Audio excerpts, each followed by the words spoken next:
영화 좋아하십니까? 특별히 저는 영화를 굉장히 좋아하는 편인데요. 영화 가운데서 좀 실화를 배경으로 하고 있는 영화를 좀 선호하는 것 같습니다. 실화를 배경으로 한 영화들을 보게 되면 뭔가 좀 더 큰 감동들이 있는 것을 자주 경험하거든요. 실제로 있었던 일이라고 하는, 그러니까 상상을 넘어서서 실제로 있었던 일이라고 하는 것이 더 큰 감동을 주는 게 아닌가 생각을 해봅니다. 실화를 바탕으로 하는 많은 영화들 가운데서요, 이렇게 뮤지션들이라든가 예술가들에 관한 영화를 보게 되면 그 영화의 하이라이트는 어떤 그들이 공연이나 퍼포먼스를 해내는 그 장면들에서 어떤 영화의 그 하이라이트를 마주하게 되고요. 운동에 관한 어떤 실화를 배경으로 하고 있는 영화 같은 경우에는 어떤 경기의 한 장면이 그 영화의 하이라이트를 이루고 있는 것을 마주하게 되어집니다. 우리가 지금 마주하고 있는 성경은 실화입니다. 실제 일어난 사건들을 기록해내고 있는 책이라고 하는 것이죠. 성경을 읽다 보면 영화에서 느끼게 되는 어떤 그런 감격스러운 장면보다 훨씬 더 감동스러운 장면들을 사실 마주하게 되거든요. 여러 가지 장면들이 있지만 오늘 말씀과 비추어서 좀 유사한 것들을 몇 가지만 이야기하자면 여호수아 24장, 출애굽기 24장이 아니라 여호수아 24장에 보게 되면 여호수아가 백성들 앞에서 결단을 촉구하죠. 이제 너희가 어떠한 신을 섬길 것이냐, 나와 내 집은 여호와를 섬길 것이다 라고 했을 때 모든 백성들이 한 목소리로 우리도 여호와를 청종할 것이다, 여호와 편에서 할 것이다 라고 하는 이 장면이 굉장히 감격스럽게 다가옵니다. 또 느헤미야는 어떻습니까? 느헤미야 8장에 보면 학사 에스라가 다시 율법책을 펼쳤을 때에 온 성도들이 다 같이 일어나서 말씀을 받는 그 장면을 상상만 해도 가슴이 이렇게 벅차오르는 것들을 느끼게 되어지는데요. 사실 오늘 24장을 계속 말씀을 전하기 위해서 묵상하면서 저의 마음 가운데 가장 크게 들어왔던 것은 무엇이냐면 그러한 어떤 감격스러운 장면이었던 것 같습니다.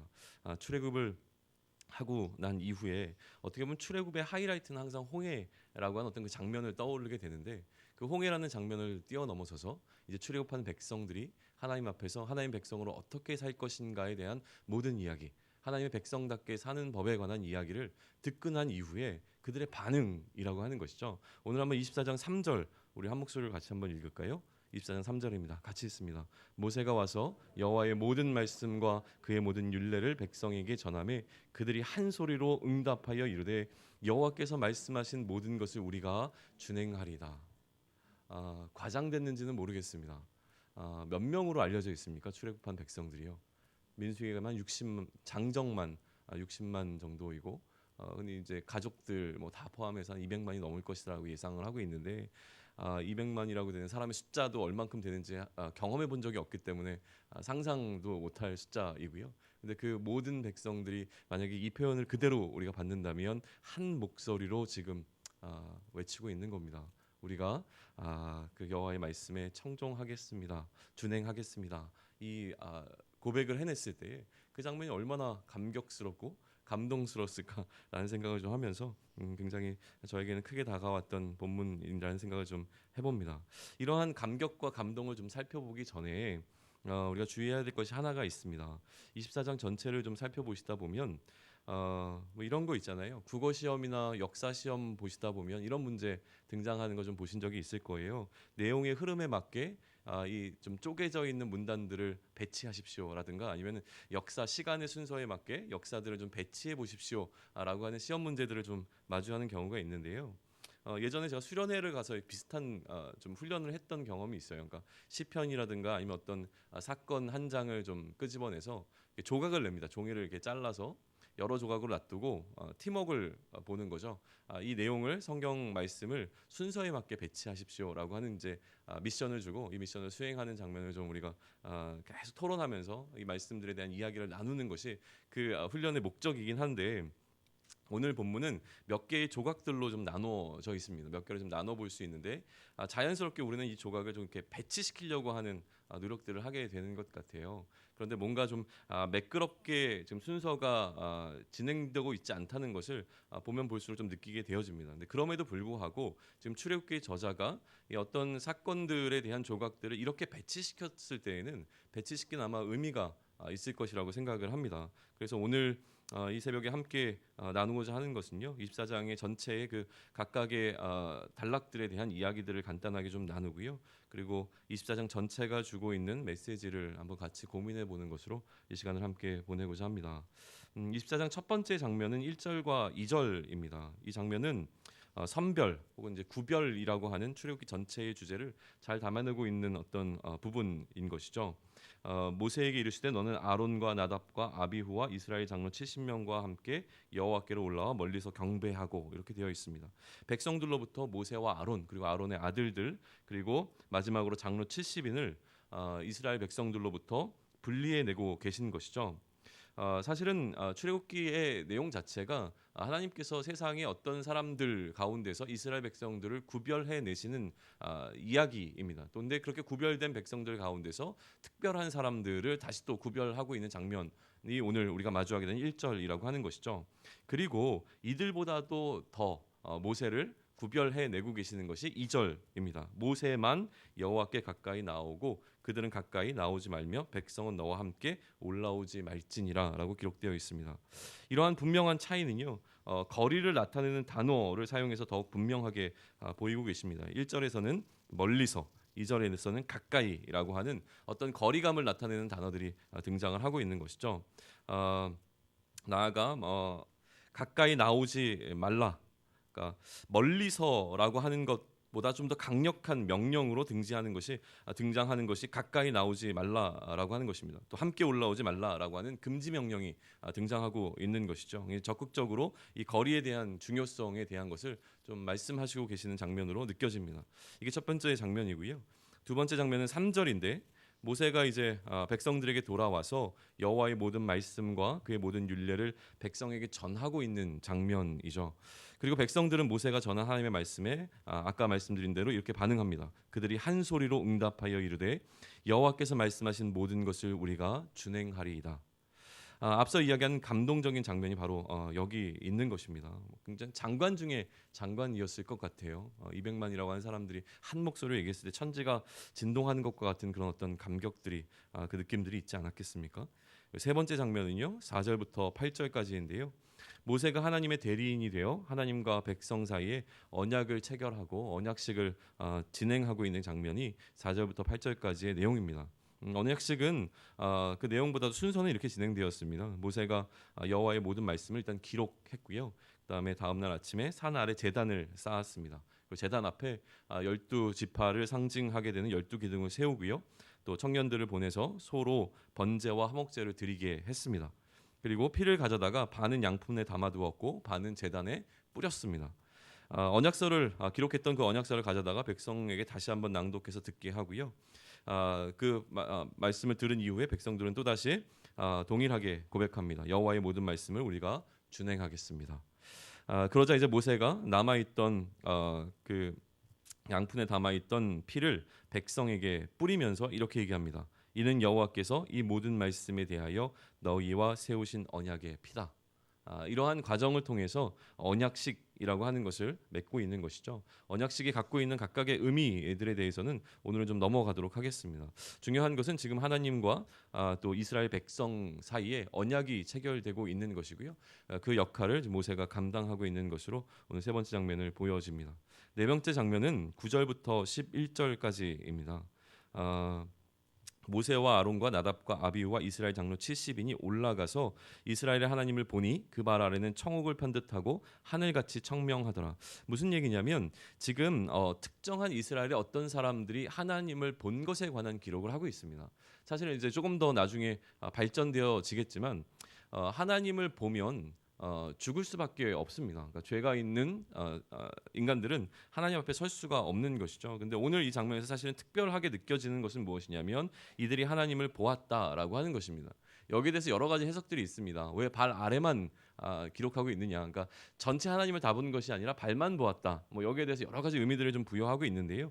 그런 의미들보다 지금 더 분명하게 얘기하는 것은 10절 초반부에 이스라엘의 하나님을 보니라고 되어 있는 것에 그냥 그대로 받아들이면 좋겠습니다. 이들은 하나님을 보았습니다. 11절에 되게 되면 그들은 하나님을 뵙고라고 하는 표현이 또다시 등장을 하는 것이죠. 이들은 하나님을 보았고 하나님 앞에서 먹고 마셨습니다. 하나님 앞에서 하나님과 함께 애찬의 자리가 있었던 것으로 이제 보여지는 것이죠. 그럼에도 불구하고 여기서 핵심적으로 보여지는 것은 무엇이냐면 11절 초반부인데요. 하나님이 이스라엘 자손들의 존귀한 자들에게 어떻게 손을 대지 아니하셨다라고 하는 겁니다. 하나님께서 그들을 용납하고 계시고 하나님을 볼 수 있도록 허락하신 장면을 통해서 무엇인가 주고 있는 메시지가 있다고 하는 것이죠. 이따가 다시 한번 이 부분은 언급하도록 하겠습니다. 이제 마지막 장면인데요. 그렇게 하나님을 뵙고 난 장면 이후에 12절부터 18절까지인데 모세가 돌판을 받기 위해 시내산에 올라가서 40일 동안 머무는 장면이 이 마지막 장면입니다. 이 장면은 사실 이제 25장부터 시작되는 내용 그리고 그 이후의 내용들의 어떤 서론과 같은 역할을 좀 감당하고 있고요. 그리고 이 장면의 어떤 참된 가치는 사실 출애굽기 32장이죠. 그 이유를 읽게 되면 여기에 뭔가 이제 복선이 깔려 있고 여기에 어떤 의미들이 담겨 있는지를 그 이후에 다시 또 24장을 우리가 살펴보면서 접근할 수 있는 중요성을 갖고 있는 것이 이 마지막 장면입니다. 이러한 5가지 장면들이 주는 메시지에 관한 것을 이야기하는 것이 이 새벽에는 조금 더 좋다는 생각이 듭니다. 이 장면들이 주고 있는 메시지는 과연 무엇일까에 대해서 좀 고민을 했는데요. 첫 번째는 아까도 말씀드렸듯이 이 출애굽기 전체가 갖고 있는 구별이라고 하는 주제가 좀 더 선명하게 드러나고 있는 것 같습니다. 출애굽기 전체가 이스라엘을 세상과 구별해 내고 있습니다. 그리고 이스라엘 가운데서 지금 모세와 또 특별한 어떤 사람들이 구별되어지고 있고 그 가운데 하나님께서 모세를 또 한 번 구별시키고 있는 장면으로 우리는 마주하게 되는 것이 24장입니다. 구별됨에 관해서 묵상해 볼 필요가 있다는 생각이 듭니다. 우리를 부르심에도 분명한 구별하심의 그 하나님의 목적이 있습니다. 구별의 그런 목적은 무엇인가라고 하는 것인데요. 어제도 담임 목사님께서 수요예배 때 많이 말씀하셨지만 구별하여 하나님 것 되게 하신 것이죠. 이제는 세상에 속한 것이 아니라 하나님 것 되게 하기 위하여 특별한 어떤 하나님께 선택한 사람들을 구별해 내셨다는 겁니다. 그리고 그 구별한 사람들에게 이제 하나님 것이기에 하나님의 백성답게 사는 법에 대한 것을 말씀을 해주시는 것이죠. 그들에게 하나님의 율례, 하나님의 계명과 또 율법을 전해 주셨습니다. 그때 우리가 보여야 하는 태도가 무엇인지를 오늘 또 24장을 통해서 우리는 마주하게 되어지는 겁니다. 이후에 이스라엘 백성들이 자신들이 하나님의 이 말씀을 준행하겠습니다라고 약속했던 약속을 잘 지켰는가 지키지 못했는가를 넘어서서 우선은 지금 그 말씀을 들었을 때 이스라엘 백성들이 온전하게 나오는 반응은 우리가 준행하겠습니다라고 하는 고백이었다고 하는 것입니다. 우리가 하나님의 말씀을 대하는 가장 기본적인 태도는 여기에 있는 것입니다.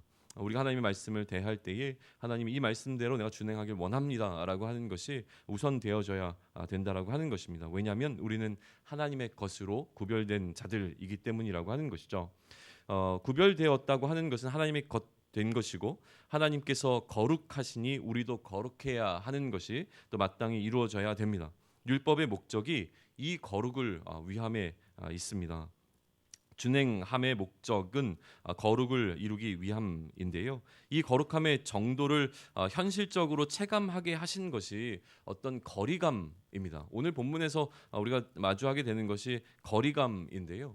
이 거리가 얼마나 떨어져 있느냐가 우리의 거룩함의 정도를 나타내는 척도로 사실은 사용되고 있는 것이 출애굽부터 시작되어지는 어떤 구약의 뭐랄까요 형태라고 말씀드려야 될까요? 그렇습니다. 이 거리감이 얼마나 있는가가 거룩함의 정도를 나타내는 척도로 사용되어지고 있습니다. 그렇기에 우리가 거룩을 이룬다는 것은 이 거리를 감을 좁히는 것이죠. 하나님과의 거리를 좁혀 나가야 하는 것인데요. 율법은 어떻게 보면 하나님과의 거리를 더 멀어지지 않게 만드는 방편으로도 사용되어지고 있습니다. 하나님과의 거리를 좁히는 어떤 역할보다 그러니까 법의 양면성이 여기서도 그대로 드러나고 있는 것 같습니다. 법에는 두 가지가 항상 있죠. 그중에 대표적으로 우리가 잘 알고 있는 것이 무노동 무임금의 원칙이라고 하는 말을 좀 들어보셨을 텐데요. 그것은 우리가 일하지 않으면 돈 받지 않겠다라고 하는 의미를 뛰어넘어서 일했을 경우에 반드시 임금을 지불해야 한다라고 하는 두 가지 의미를 다 갖고 있는 것과 마찬가지로 법은 항상 양면성을 좀 갖고 있는 것 같습니다. 우리가 해야 하는 의무감에 대한 이야기도 하지만 또한 우리를 보호하는 역할도 하고 있는 것이 율법이 갖고 있는 법이 갖고 있는 특성이라고 하는 겁니다. 율법이 있고 율법을 준행하면 살리라라고 말씀하셨습니다. 그리고 그것을 언약의 피로 맺은 언약이 되어진 것이죠. 핵심은 준행하면 살리라입니다. 양면성을 생각하면 준행하지 않으면 죽게 된다라는 의미를 포함하고 있는 것이죠. 선악과도 그랬습니다. 먹으면 죽으리라면 강조하게 되면 문제가 있습니다. 그러나 그 반대편에 생각해 보면 먹지 않으면 죽지 않을 것이라고 하는 의미가 거기에 또 담겨 있는 것입니다. 원리와 원칙을 세우는 것을 두려워하는 사람들이 좀 있는 것 같습니다. 세우기를 원하는 사람들은 이 원리와 원칙이 세워졌을 때의 장점을 바라보는 사람일 것이고요. 세우기를 원치 않는 사람은 이렇게 원리와 원칙이 세워졌을 때의 단점을 바라보게 되는 사람들일 것입니다. 단점의 경우는 우리가 너무나 쉽게 알 수 있습니다. 경범죄 같은 거 한번 생각해 보시죠. 예전에는 길거리에 담배꽁초도 많이 버렸었고 쓰레기도 버렸었고 침도 뱉었었고 그랬었습니다. 그랬던 시절이 불과 몇 년 되지 않았잖아요. 근데 경범죄가 강화되면서 굉장히 많은 것들이 변화되었습니다. 음식물 쓰레기는 어떻습니까? 이제는 음식물 쓰레기 봉지에 넣어서 버리지 않으면 죄 짓는 느낌이 들지 아니하십니까?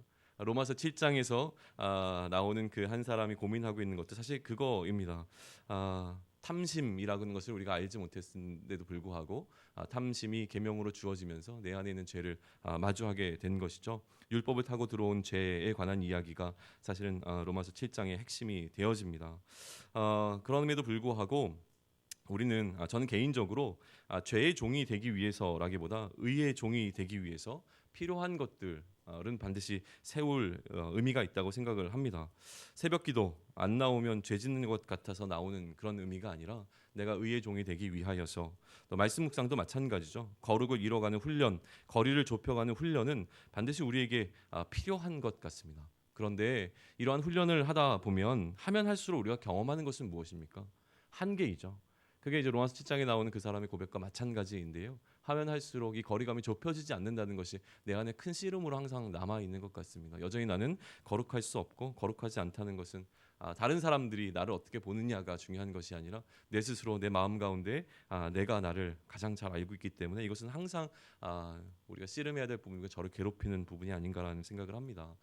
넘어설 수 없는 휘장이 우리 앞에 놓여 있는 것 같은 느낌이 듭니다. 더 이상 나는 거룩하지 않기 때문에 하나님 앞에 나아갈 수 없는 자, 불의한 자라고 하는 생각이 들어올 때에 이 휘장이 갈라지고 막혀 있던 것들이 열리게 되는 것은 결국은 예수 그리스도 때문이라고 하는 것이죠.